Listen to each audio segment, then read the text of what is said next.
Sementara itu pemirsa, Pulau Bali masih tetap menjadi pilihan untuk berlibur bagi wisatawan baik Nusantara maupun wisatawan mancanegara. Hal ini dibuktikan dengan mulai meningkatnya tingkat hunian hotel di Bali pada periode bulan Ramadan kali ini. Tingkat kunjungan wisatawan ke Bali diprediksi terus meningkat menjelang liburan panjang Lebaran. Resort Manager Ramayana Suite and Resort, Igede Purwadarmana mengatakan, menjelang Idul Fitri ini, Ramayana Suite and Resort sudah mengalami pertumbuhan pasar wisatawan domestik yang signifikan.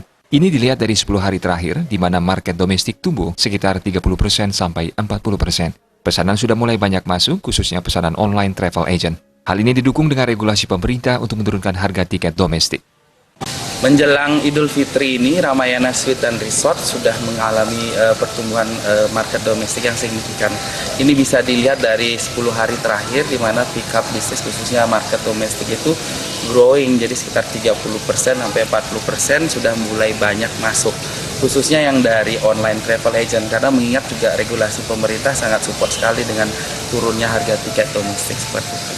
Peningkatan untuk traveling di bulan puasa ini sudah lumayan signifikan, itu bisa dilihat dibandingkan dengan tahun lalu, ada pertumbuhan sekitar 15%, dan saya rasa akan terus naik menjelang hari H nanti pas Idul Fitri.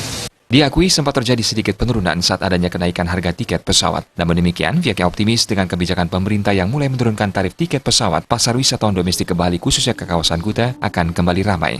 Diprediksi tingkat hunian hotel akan terus naik hingga hari H Idul Fitri nanti. Pihaknya berharap tingkat hunian hotelnya bisa mencapai 90%.